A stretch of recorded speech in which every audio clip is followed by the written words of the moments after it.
नमस्कार. महाराष्ट्राचा पुढारी या न्यूज चॅनलमध्ये आपले सर्वांचे सहर्ष स्वागत आहे. बिंदुसरा धरण ओव्हरफ्लो झाल्यामुळे बीडमधून वाहत आलेली बिंदुसरा नदी तीरावर धोक्याची परिस्थिती निर्माण झालेली आहे. बीड जिल्हा प्रशासनाने बिंदुसरा नदीपात्राच्या किनाऱ्यावरील गावांना तसेच घरांना, वस्त्या, झोपड्या यांना सतर्कतेचा इशारा देण्यात आलेला आहे.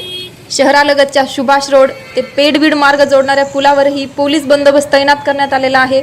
त्याचबरोबर सेल्फी काढणारे, ये जा करणारे प्रवासी यांना कोणीही नदीपात्राच्या पुलावर थांबू नये, त्यासाठी धोकाजन्य परिस्थिती निर्माण झालेली आहे.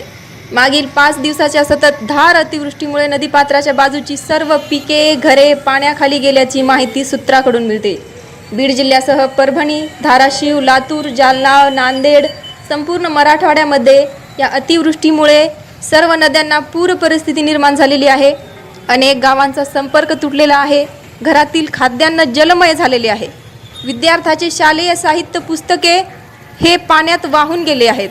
ग्रामीण भागामध्ये लाईटचे पोल, ट्रान्सफॉर्मर, इलेक्ट्रिसिटीचे साधनेही उलमडून गेलेली आहेत.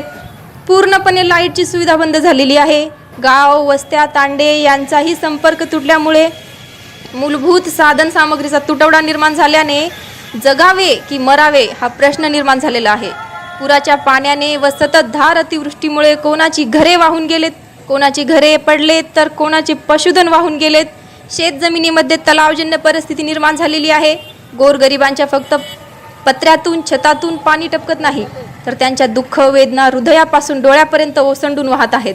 आणि मायबाप सरकार या गोरगरीब शेतकऱ्यांना पंचनामे करून आम्ही मदत देऊ असे सांगत आहेत. परंतु ग्राउंड रिपोर्ट पाहताना आमच्याही हृदय या दुःख वेदना पाहताना पिळवटून जात आहे.